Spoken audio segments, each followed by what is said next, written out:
Good afternoon. I'm Jonathan Barsay, President of the America-Israel Friendship League. Thank you for joining us today. As we start, I would like to ask you to let us know where you are joining us from. Please write in the chat window. We always like to see these. One answer to a recurring question is that yes, we will be posting a recording of the session for your continued enjoyment and sharing with others. And also, if you have a question, please do write us in the chat. Time permitting, we'll bring these up to the panel as they are addressed. This is another webinar that we are streaming during this period. Throughout these webinars, we are focusing on messages of hope, unity, compassion, and optimism. Over the years, Amos Nachoum, a world-renowned wildlife photographer, has focused his efforts to show that we can live in harmony with big animals, a different perspective of hope, unity, and compassion. In recent years, Yonatan Nir and Danny Menken created a documentary about the life of Amos Nachoum. They are with us today all to share with us on this wonderful story. Amos is a wildlife photographer and explorer, and he came to us and came to this career after a distinguished service in the IDF in what we call today a special force unit, Sayeret Harov. During some of the most difficult years facing Israel's security, culminating with the Yom Kippur War. Yonatan Nir is a documentary filmmaker who grew up in a kibbutz, and he too served in a special force unit during which he was injured during the Second War in Lebanon in the midst of clearing out a minefield. His injury and PTSD brought him to the world of making documentaries to help the protagonist as well as the audience to understand this and cope with the psychological impact of PTSD. Danny Menken is also an award-winning documentary filmmaker, including Dolphin Boy and On the Map. Danny has collaborated with Yonatan on making this movie. Before we start this movie, I would like to take a moment to thank the Israeli consulate, the cultural consulate in supporting this event. I'm excited to say that the consulate is providing us with 100 tickets to view the movie. So please do tell us in the chat if you would like to receive a ticket and your email so that we can send it to or contact us. Alternatively, you can contact us at ifl.org, info@ifl.org, and we'll be happy to send you the viewing information. Before starting, what I would like to do is start with the trailer of the movie.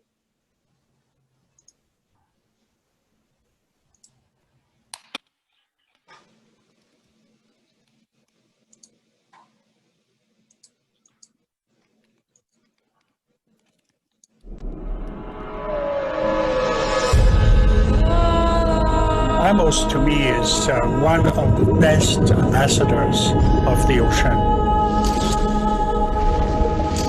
It takes huge amount of risks to bring those images which nobody else has ever been able to capture. He comes back with images that no one can get. He is probably the best underwater still photographer in the world. His story was always shrouded in mystery. He doesn't have a normal life. He doesn't have children. He's married to the ocean. He has this passion. He wants to be in the water, close to polar, swim with the biggest predator on Earth. If the wind is too turbulent, we're not going to go there. There's so many factors that can work against you. All right, guys, we're taking off. Amos and his team have only 5 days to find a polar bear and take the picture. It's the one animal where humans are part of their food chain. People get eaten by polar bears. He needs that adrenaline rush. He needs to be at the edge. And if he doesn't do it in one way, he'll do it in another way. And maybe his military background has part to do with it.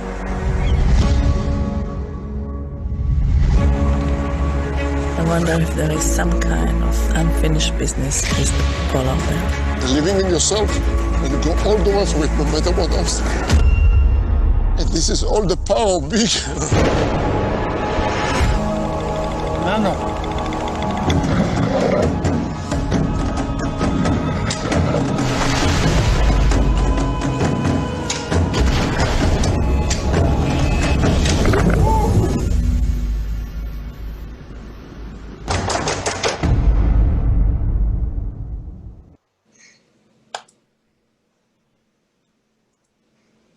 Amos,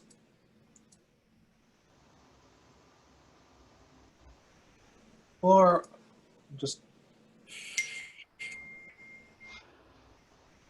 okay.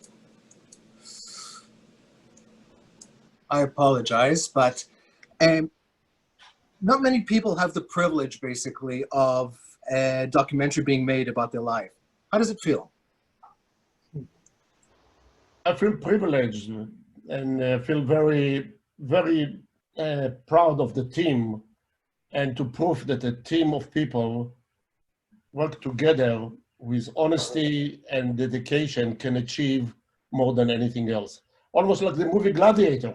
It is only in the team, is only in the work of so many people between Danny and Yoni and Adam Ravech that we need to mention here, and of course the family of Joe Kalujak, the Inuit family, which we were able to create something as such and to come to result that's second to none in the world of wildlife photography. And the story of my life, as Yoni and Danny did, there's effect of so many other people, touched so many other people's life that had very similar, especially in this case in Israel, but not only in Israel, because many other countries had people that served in the war and had PTSD for different reasons.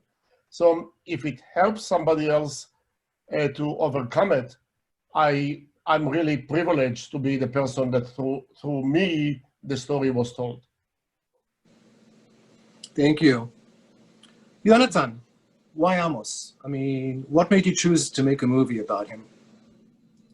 Well, the first thing is the pictures. You know, you see the pictures and you're just like, okay, I want to know this man. How did he do that? How do you get that close to a blue whale, the largest creature ever lived on this planet? 30 meters long and 170 tons. And the heart of a blue whale is as large as a small Beetle, how do you call this small car, the Beetle, Volkswagen Beetle. That's the heart of a blue whale. And Amos came so close to this animal, about 20 centimeters, 30 centimeters from this animal, which is also very, very shy. So the first thing that attracted me was the pictures. And then it was interesting for me to try to understand who's the man behind the pictures. And the funny thing is that we started to work on this documentary, Danny and I, even before we made our first documentary, Dolphin Boy. I met Amos. I really wanted to make a story about him, to make a film about him. And then Danny was interested in that too. We got to know each other through Amos, basically. But the film was so complicated and so expensive to produce, so we had to kind of postpone it. And Danny asked me, do you have another idea about a story about man and nature and the connection between them? And then I said, yeah, there is a story in the Dolphin Reef in Eilat, and that led Danny and I to make another film called Dolphin Boy, which was our first film. So the story of Amos is pretty much 10 years in the making. Since we started to shoot, it took 10 years to complete it. And I'm very glad that, you know, I was a part of it, because it's an important story for me. Definitely. Danny, you know, I was actually going to show here a snippet from another movie that you made, actually, on the map, but unfortunately, we actually are having some technical issues over here with sharing of this other, but you know, but just by way of background, on the map is another documentary about an inspirational time period. We were just talking about it just before the session started, about Maccabi Tel Aviv and the 1977 championship, and how sort of that brought together a whole nation. Bottom line is, though, you make inspirational movies. You make documentaries about inspirational periods and inspirational periods and people. Does this documentary about Amos fall into that kind of category? Yes, absolutely, Jonathan. Like Yonatan mentioned before, we started to work on the story of Amos, and that's how we actually got to know each other. I made a film called 39 Pounds of Love that was on HBO, and it was the Israeli Academy Award, and it was shortlisted for the Oscars. So I was known to be the guy that is doing road trip films. And that's how I was approached by a studio to make the story of Amos, and met with Yonatan. And then we started to work on this together. And it took so long for us to raise the budget because it was such a big undertaking, and put together the story that in between we have done another film called Dolphin Boy that, thank God, we're very, very proud of and was very successful. So the idea is to capture stories, if you're talking about some certain elements, and maybe On the Map can relate to that as well, or other films that we have worked on either together or separately, is that, and I believe that's true also to what Yonatan is doing, is follow someone that is kind of an underdog and is trying to overcome his challenges and going through some kind of redemption in his life while achieving his goals, his dreams. And that was the one thing that captured us by Amos. You know, he really inspired us by his character and by his determination, by the price that he's willing to pay, and by the wounds that he has from his past, from his life, that he bravely was willing to share with us during this journey. Thanks. No, definitely. So Amos, really, I mean, with all of this, what brought you to the world of big animals? Well, I must say here before that almost about 3 days ago or 4 days ago, it was exactly 5 years celebration for making of the movie and encountering the mother and her 2 cubs underwater. So again, thank you, Danny, Yoni, Adam, and Kaluchek family. It's 5 years anniversary. It is monumental what happened there. And what made me go after the big animal, it is as a wildlife photographer, and I choose to work underwater. But I'm a photographer, I'm not a diver first. I'm just a photographer or explorer, an explorer. But while you work in any field, I felt either will be in high tech, either will be in medicine, either will be in banking or money, you need to have a specialty or niche to make you outstanding and to make your profession really desired and be able to be successful or to be known for. So while working underwater, and one choice, and then focusing on a big animal, was in order to get a niche to myself. What I found out, and the reason I went after the big animal, is that when I checked previous work of what was done in the late 80s and 90s, I realized the attention was relatively negative, mostly negative, a lot of fear, a lot of misconception about the animal, which I had already relatively good experience or positive experience. Then I took it much more under myself, not just to take pictures, but also to bring people with me and focusing on animal behavior, not just picture of animals, which really make the whole difference in the world until today. It is to bring, to create more of connection and more deliver the emotion that in me through the picture to the public and create more apathy and more connection for protection of the animal and for the environment that we are living in. Interesting. So Yoni, I know that you got your training in minefields, mind clearing, literally. And you can't tell me that working with these polar bears and sharks was not scary. And Amos has been doing this, for 40 years. I mean, what brought you to this? I mean, I would imagine that after clearing mines, that would be enough for you. I mean, and do you have any interesting stories you can share with us? Yeah, I spent a couple of years in what you call special forces unit, and in Israel, specialized in mine clearance, basically, and demolitions and stuff like that. And after that, I went traveling. I needed to go traveling for a long time to kind of do something else. And I find myself traveling for 7 years. And during this time, of course, I didn't only travel. I worked as a diving instructor in different places around the world. And I had a business, a seasonal business in the United States. And as time passed, I realized that I have a lot of experiences traveling and seeing the world, and I want to share it, and I want to remember it. And then I realized that I can take the camera and take pictures. And by taking pictures, I basically create myself the memories that I want to remember. And that was the beginning of my career as a photojournalist. And I worked for a couple of years as a photojournalist. So I was an underwater photographer before, and I had the privilege to dive with sharks, whale sharks, mantas, even orcas, and dolphins, of course, many dolphins. But the idea of diving with polar bears was something, of course, that I didn't even have a clue how to start to produce something like that. It came from Amos, not from me or from Danny. And neither Danny nor I knew how to do that, so we had to contact Adam Ravitch, who's an amazing, amazing cinematographer, probably the best Arctic cinematographer in the world. And luckily, he is a good friend of Amos. Amos was his mentor back in the 80s. So when we contacted Adam, he said, yes, if Amos asked me to do something, I do it, no questions.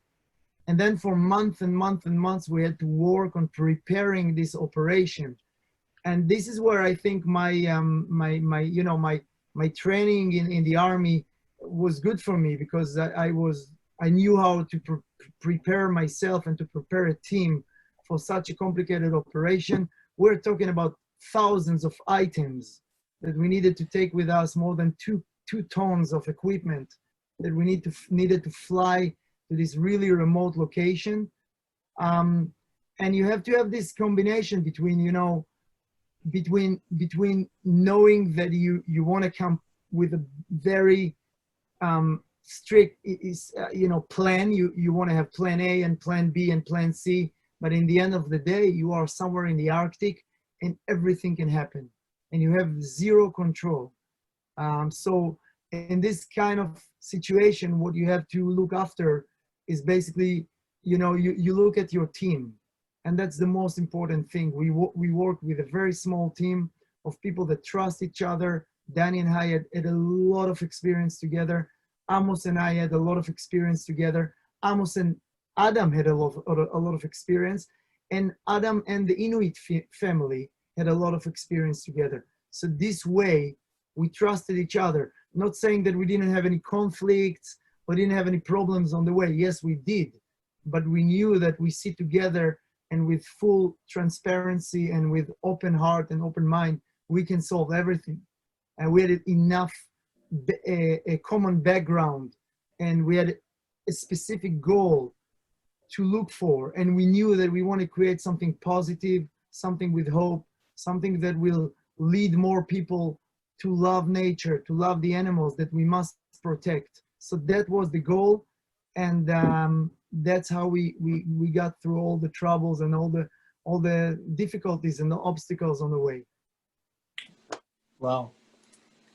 Danny, from your perspective? Yeah, I mean, it was just a huge challenge, as Yonatan said.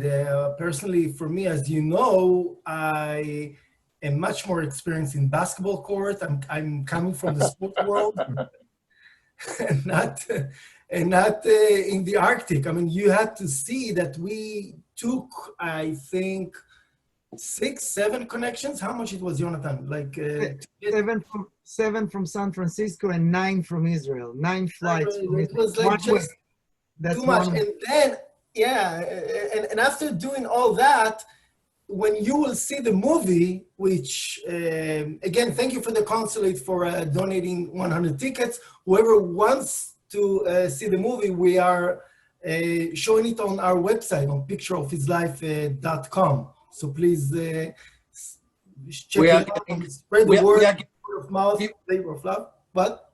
No, we are getting, as we're speaking, we're getting lots of people on the chat submitting their requests, and we will compile all of those and we'll pass those on to the consulate, definitely. So you're going to be getting a lot of viewers over here, thanks to the consulate for the cultural affairs. But so all of you will go to pictureofhislife.com, or will get it for from the generous donation from the Israeli consulate. We'll be able to see if this effort was worth it, because, you know, if you see in the movie, after we took all those connection flights, we had to take another small, tiny plane for us and the equipment. And if you've seen that dude that took us on that plane, you will not go on an Uber with him. You know, it was really pretty crazy. And when I had to go to the bathroom, I had to take Yonatan with me and the Inuits. Not to mention, there were no bathrooms. And one of our executive producer that helped us in this film is Nancy Spielberg. She's the sister of somebody named Steven. I don't know if you heard about him. He's a director. Made a movie 40 years ago named Jaws. And Amos, in many ways, wanted to portray a great white shark and big animals differently than what Steven Spielberg did on Jaws. However, we were 4 Jews there: Yonatan, Amos, Adam Ravitch, Danny Menken. So we thought maybe we should call the movie Jews at some point. But we stick with a picture of his life, and we really put all our heart and soul in it, because we really wanted to show 2 things. A, the story of Amos. So we called it Picture of His Life because it was not just picture of his life for Amos. It was really Yonatan and I trying to portray the man behind the image. In many ways, we really wanted to show also the story of somebody that was a soldier in the Israeli army, and he had to use a weapon, and he transformed to be a soldier of Mother Nature and replaced the weapon right now with the camera, and now he's showing the beauty of the world. So that's one of the nice things that we're trying to show from Israel, and I hope we did a good job. I mean, we're very proud of it. We got great reviews, and I really hope the people that will watch the film will love it just as much as we have. I think so. No, definitely. And you're talking about Jaws, and this, I think, is an image not from the movie, but actually from Amos's camera. Amos, how did you get that shark to smile? I did not get it. The shark is smiling all the time. The only problem is that the way which how we run businesses, and many businesses today are not running according with Mother Nature or according with the right ecology in mind. In this case, opposite than all other operators, I went to the water without bait and without chum. So I did not antagonize the shark. I did not make him angry or upset or aggravated by coming to the cage and taking the bait out of his mouth. We went without any of this element. So when I faced the shark face to face, he did not even care about, well, he cared about me because he just smiled at me. He did not do anything else. And what is interesting in this picture, if anyone photographer in the crowd that listening to us today, I took this picture with normal lens meaning 60mm lens, and it's called normal because it's the same view as our eyes see. So that means that what I wanted to relate to the 99% of the population, over 7,900,000,000 people in the world that will not go diving. This is how a great white look when you don't put bait in the water, when you go naturally, but you need a good guide. And that's what we did. On the other hand, though, some might argue that actually maybe you were the bait. But they can argue that, but the fact of the matter is not. I've taken with me over 400 people or more. We're diving out of the cage. Unfortunately, it's not allowed anymore because of commercial operator did not like what I do because they think it will be dangerous to people. However, so far, there is more shark get wounded by hitting against the cages than diving with the shark freely. But this misconception, and that's part of the public that we live in, Sure. we try to change this fake news all the time, one step at a time. I want to jump in and just say that it's more than that. You know, it's when we talk about us being the bait of a shark, that's a total misconception. Sharks are being killed. Sharks kill 7 to 8 people per year. People per year, 7 to 8. That's the average. But we kill 273,000 sharks every single day, and this is real numbers. You can check them in the United Nations websites. 273,000 sharks in a single day. So we are Jaws. We are the most dangerous animal on the planet, with no question. Just because of the corona and lack of travel to Galapagos, for example, they identified over 250 fishing boat Chinese waiting on the tourism zone in Galapagos to hunt sharks. And there is a major movement now to chase the Chinese and sending the Ecuadorian Navy against them. So the issue of the way our attitude toward Mother Nature, it has to change. And that's the work that I attempted to do, or I've been doing, practicing, and Yoni and Danny and Adam helped me to make this even go farther, and together with you guys, with the American-Israeli friendship, to take it even farther and farther. And that's the beauty, and that's the importance of the work that we are here today together. Sure, definitely. No, so I think actually we've already, but we sort of can figure out the direction, but okay, big animals, human beings, what's your preference? I don't have preference in this case. Most of them are power of nature or superpower or higher power, whatever you want to call it. And most of them are critical for our presence on this planet. We've both been present here. We've both been evolved here for millions of years. We both are important in our career, in our life. Definitely. So I'd like to switch tones for a moment, and let's go back to making of the documentary. I'd like to share some snippets actually from a TED Talk that you gave, Yoni. So if you bear with me for a moment. But that today, due to technological and probably also cultural developments, post-traumatic victims describe their traumas in videos, in moving pictures. And that gave us an idea that maybe we can reverse this process and help people who experience trauma by creating together with them documentary films about their trauma and about their recovery and about their lives. And by doing that, we'll be able to create for them alternative narrative, alternative post-traumatic memory. So we created this protocol which we call docu-therapy, and in the past decade we used this protocol with many first response organizations in Israel, in some mental institutions, in private therapy. I even use parts of this protocol in my documentary films, commercial documentary films. And the idea of docu-therapy is to involve the person who experienced trauma in the creation of a film about his life. So we take people who experience trauma and we interview them, let them speak about their trauma, sometimes even reenact their trauma. Then they come to the editing room and they watch the materials together with us, and they decide how they want to structure the film and how they want to edit the film. In this process, a victim becomes a hero, and then he becomes a storyteller. In this process, a person who lost all sense of control in the moment of trauma is regaining control as an editor in the editing room, and that documentary films can play an instrumental role in helping with this transformation.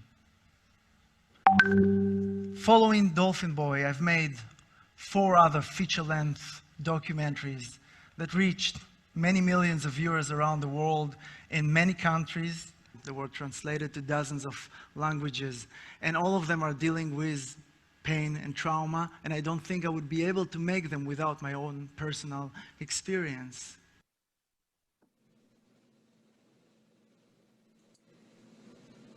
So Yoni, how does this really tie into the making of this movie?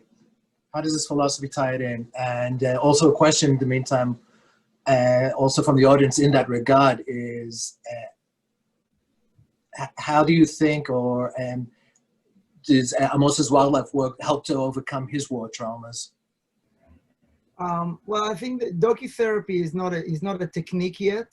It's more like an idea that I wanted to share on the stage of TED, because I believe that 10 years from now, more and more psychologists and psychiatrists will use cameras and will use editing softwares in their therapy room, because the effect that filmmaking, the effect that the camera has on a person who experiences pain or trauma can be, if it's used right, can be very, very positive, dramatically positive. We've seen it. I used part of this technique in all my films. Some of them I didn't even realize that I do that, because it was before I started to develop this protocol together with a very famous psychologist in Israel named Yoram Ben Yehuda, who had been the chief psychologist of the IDF for many years.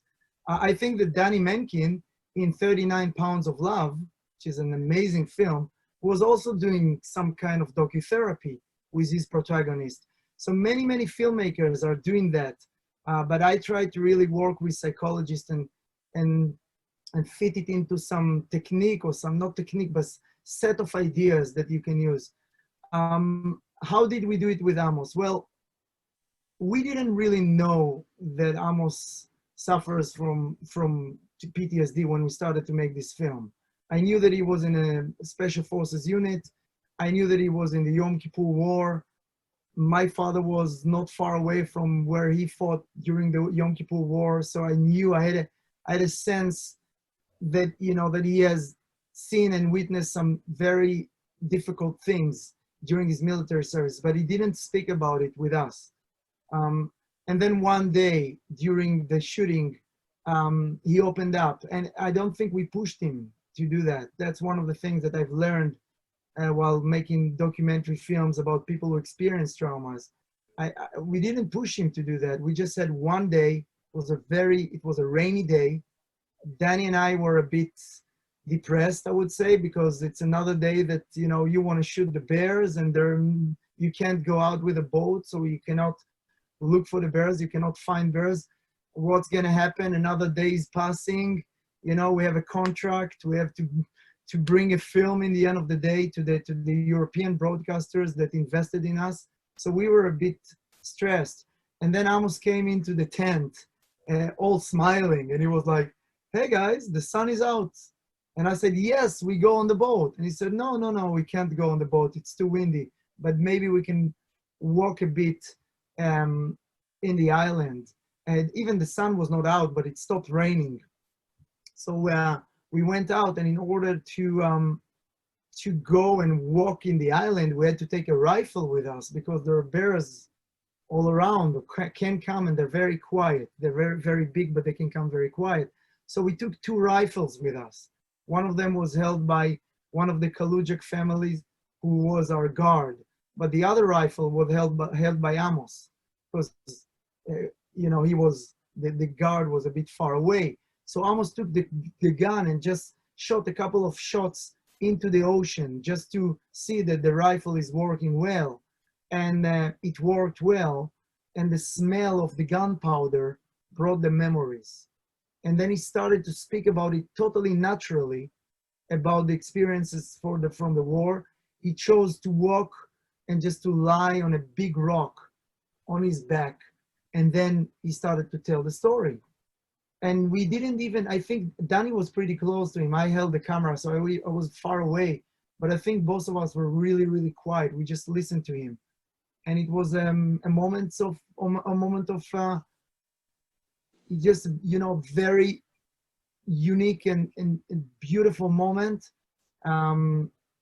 where when a person who really carried something for 40 years is opening up to a camera and basically telling his story. And I think that Amos is very, very brave to tell the story. I heard one time that the word courage in English comes from the word cur or something in Latin, which means heart. And that means that courage, first when courage came into the English language, it meant to tell your story from the heart. So I think he's a brave man, but he also have a lot of courage to be able to expose himself, and by doing that, become inspiration for so many people around the world who suffered from PTSD, who suffers from PTSD, and they see him and say, okay, this is a guy who experienced terrible things, but look at the beauty that he's able to create with his camera. And that's inspiration for me.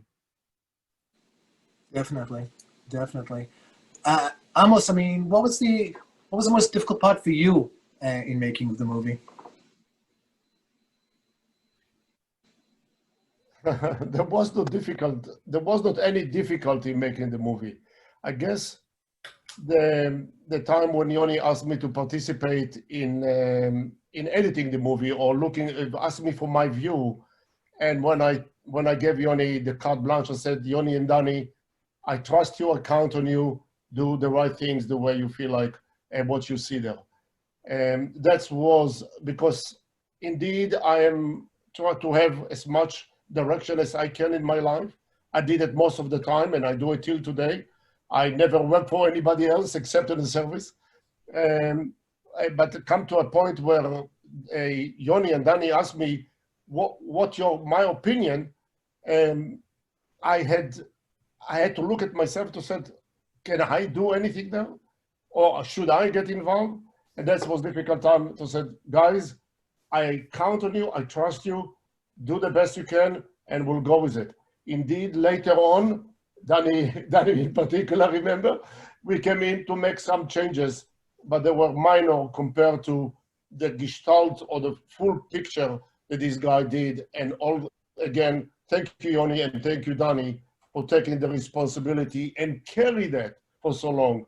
And that is probably the one thing that, in my mind, and as what happened to me as wildlife or explorer, carry the mission for very long till fruition, till success. And for that, my greatest gratitude.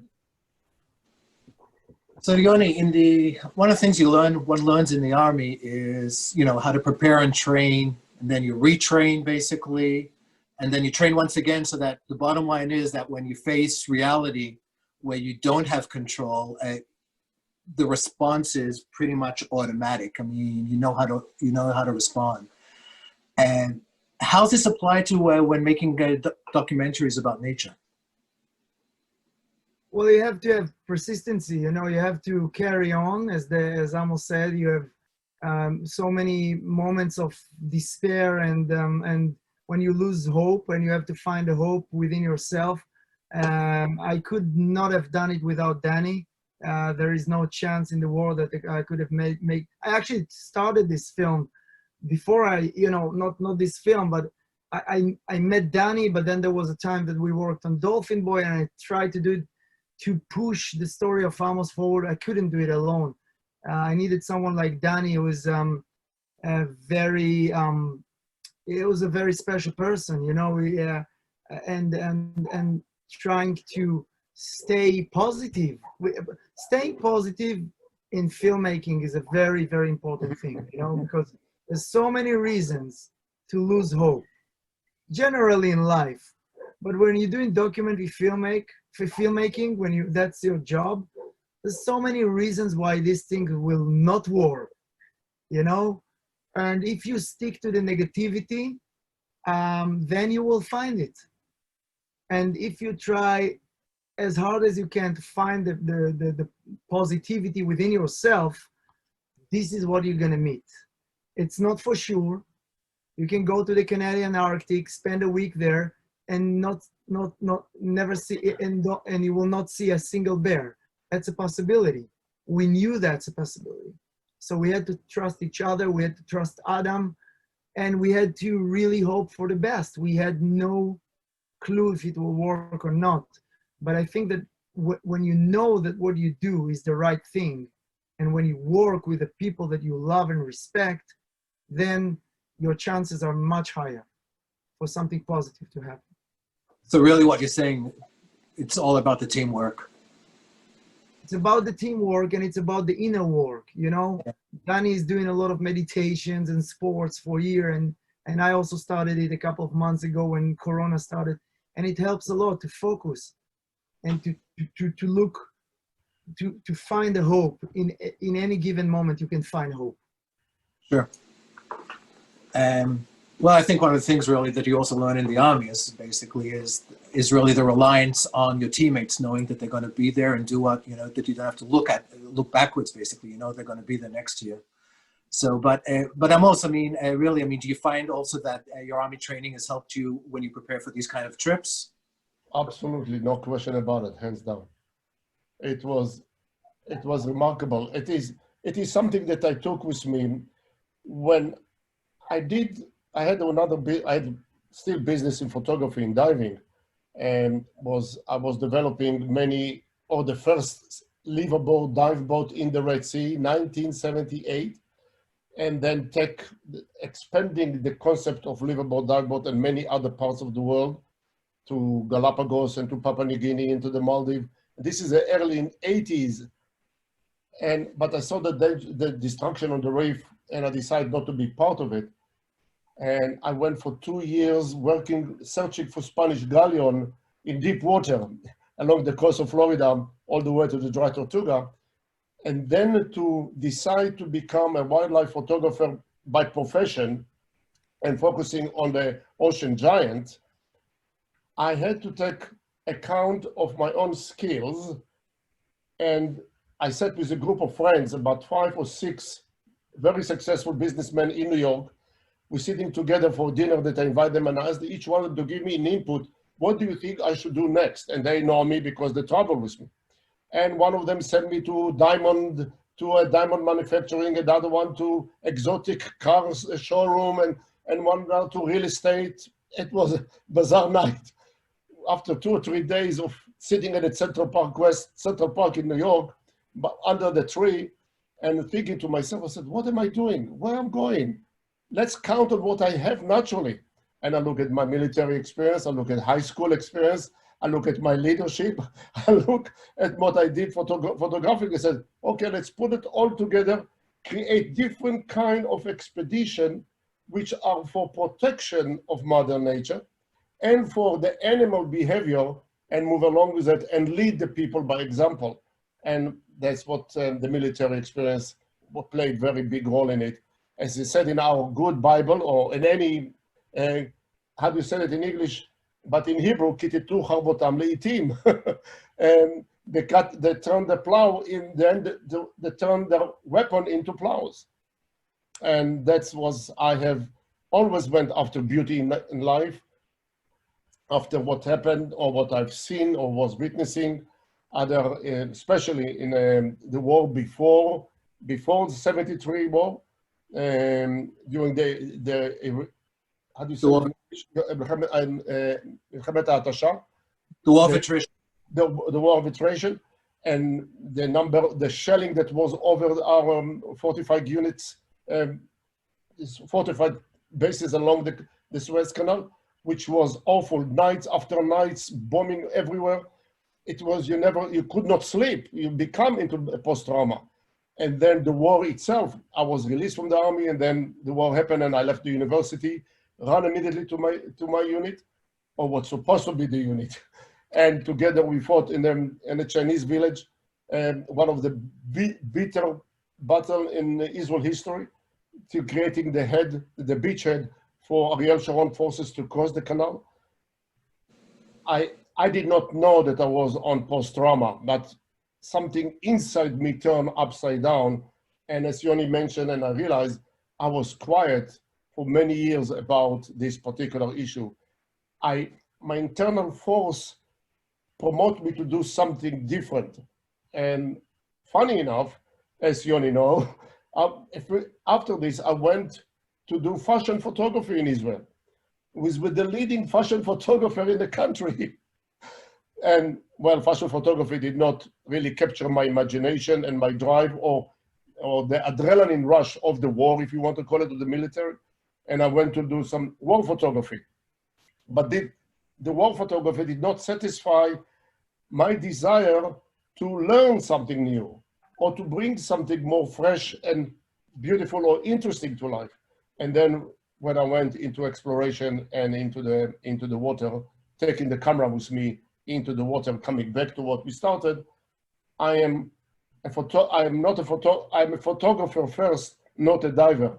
I can climb, I can walk, but the adrenaline that because of the camera and to bring the images and the story, the visual storytelling, I will be diving or I'll be climbing out to wherever will be to the foothill of the Everest to bring the first images of the snow leopard actually nursing each other, or to the polar bear, taking other photographer with me to create the most amazing images of polar bear feeding on the ice. And then of course what Adam, Yoni and Danny we did, and the Inuit with the polar bear underwater. If anybody knows or not, there are 12 people been on the moon. 12 people landed on the moon already. Over 4,000 summited Everest. Only 5 people been with polar bear before underwater, till today. So I'd like to take this actually into on a different direction a bit. And before we go there, I'd like just to share this snippet from the movie.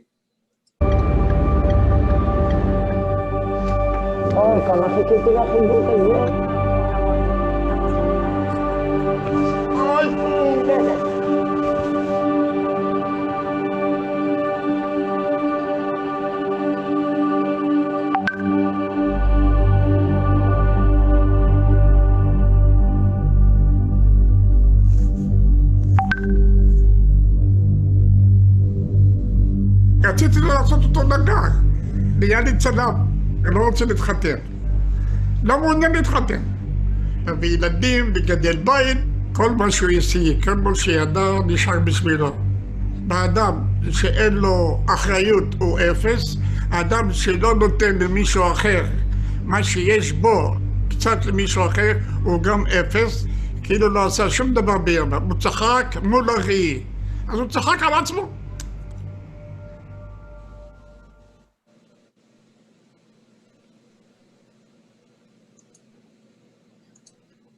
So Amos, I believe this trailer was taken of an interview with you and with your father. And, you know, bottom line is parents make us or break us. And what is the advice that you would give to children and the parents among us? Follow your heart. Encourage your kids to express their heart, to express their mind, their soul, the spirit, and encourage them to excel in whatever they choose to do, rather than try to fit them into a square hole.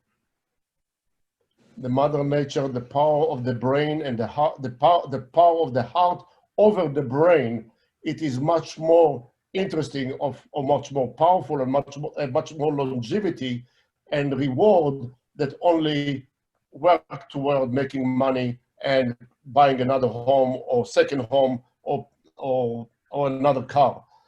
There is nothing like the heart. I am so glad. I have no moment of regret of following my heart, despite the difficulty and besides the hardship that I had to go in order to get to the point when I'm today. And again, thank you, Yoni, Danny, Adam, and Kalujak family, because without them, nothing could happen. And I was able to answer this question and hopefully give light some other parents and kids. Express your heart, parents listen to the heart of the kids, and together create a much more happiness, family, and then community. So Danny, as a filmmaker, was this something difficult to film? I mean, how do you maintain neutrality while filming this? Actually, in this particular scene, Yonatan was there with our cameraman at the time, Eitan, and they, you need to understand, I mean, we were shooting a lot in the documentary. They were shooting there for hours. I was very much happy and content to go a few years later again with Yonatan in visiting Baruch, Amos' father, when he's, I would say, almost on his deathbed. And then he's telling us that we're putting the camera far away from his bed in the hospital, and we're just asking him if Amos was here, what would you want to tell him? And he started to talk to Amos and tell him that he's his hero and he loves him. So that is one of the beauty of making a film. Yonatan spoke about the trauma that the hero faces, that the character is facing, that he's becoming a hero, it's kind of therapeutic to him.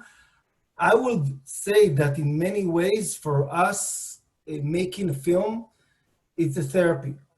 I see the therapy on myself because I'm facing my own trauma, fears, or any challenge I have in life, and creating a film like that and capturing the relationship between Amos and his father, because I really did not come from the nature world or photography, but I loved how Amos is going all the way with his dream, with his goal. That was one of the things that inspired me in making this film. So when Yonatan and I were approaching the story, so everyone saw something different. And I was looking into Amos, how come he took the negative in his life and transformed it into positive and gave all he has into it. Our production company is Hey Jude Productions, from the Beatles song, Hey Jude, and the line, take a sad song and make it better. So the fact that at the end of the day, we could finish with a message of hope, with love, with his father even, coming full circle. And the line of Leonard Cohen at the end, saying that there is a crack in everything, but that's how the light gets in.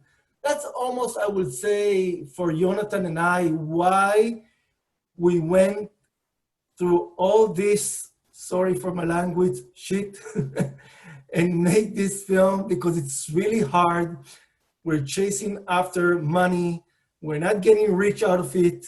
We just wanted to follow our heart and our dreams and capture this labor of love just as much as Amos did it. So I would say that this film in many ways was a therapy for us.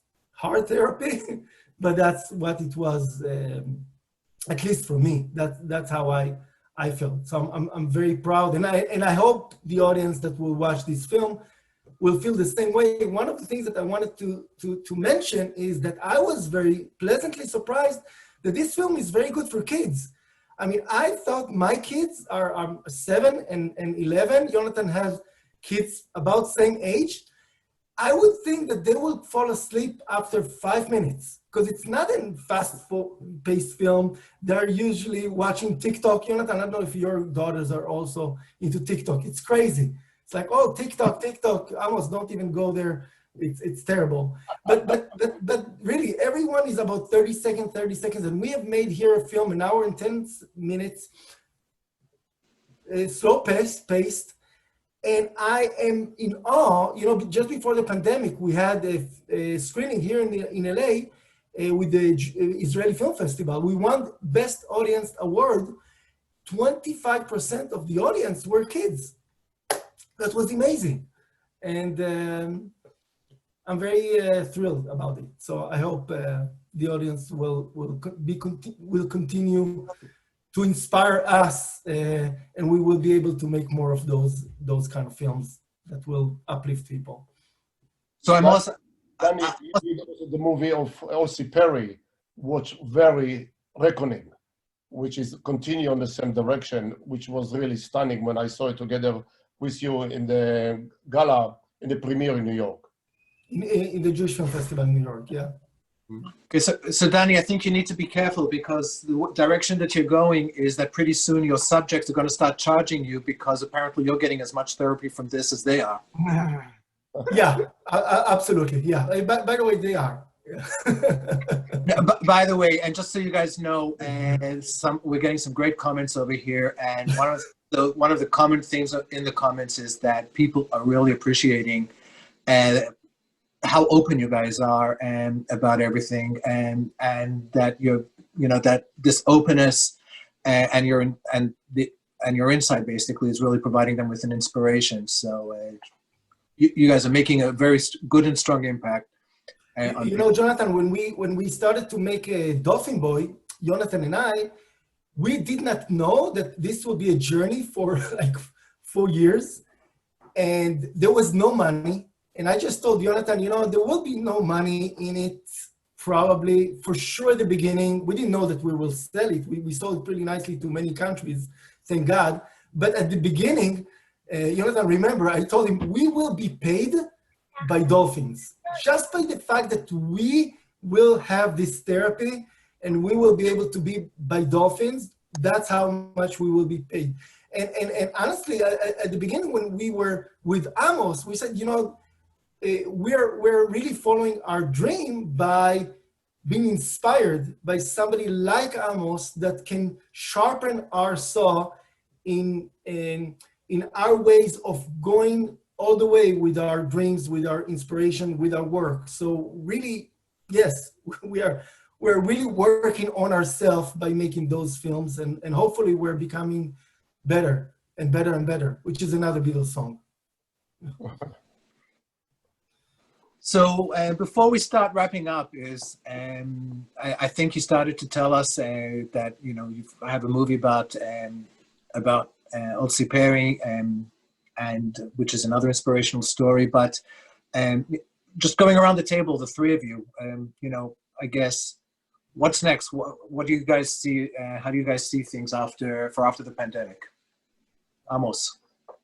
Well, it's clearly that because of the pandemic, there are more and more animals returning to their natural migration line, and there are more animals are seen in their natural places, which that's drive me to think differently for the next step in organizing expedition, mostly focusing, taking my skills and my network and focusing mostly on animals that are threatened and endangered, to bring them more to light, but also creating expeditions which have a research and scientific element in them. There will be tax deductible for people, and the people who join me will be able to I will ask them, and they will have to participate in the work of doing research during the trip. That means measuring temperatures of the water, about the air, GPS, locations, animal behavior, animal numbers, all those information, and then through some of the leading conservation agencies like Mission Blue, Shark Research Institute, and CSAVE, we send all this information to those organizations, and they move it to credible researcher and or faculties in university for them to process information and put them in the data of the world. So from now on, the trip will be more beside the adventure and the beauty and enriching people's satisfaction, but also bring the result scientifically for the public that needed to be used, focusing on threatened like the animal of the Siberian tiger, which is one of the topics. The next one of the blue whale, that we had about over 300,000 of them on the planet in early 19th century and the 20th.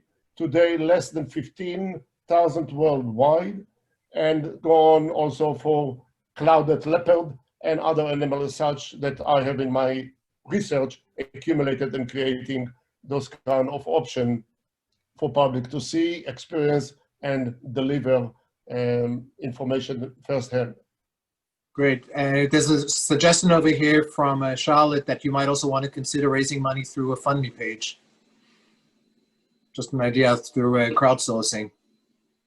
So, Yonatan, what's your perspective of the future? So during the creation of Picture of His Life, which was pretty much my first film, I started it before Dolphin Boy and before Cutting the Pain and before My Hero Brother and before The Essential Link, the story of Wilfred Israel. So basically, I've made 4 other feature-length films while we were making Picture of His Life that had been broadcasted in many, many countries and won many festivals around the world and did pretty good in the United States as well, some of them. And today I work on a couple of projects. I work on a series with Ehud Banai, which is one of the most famous and best singers, songwriters in Israel, Ehud Banai.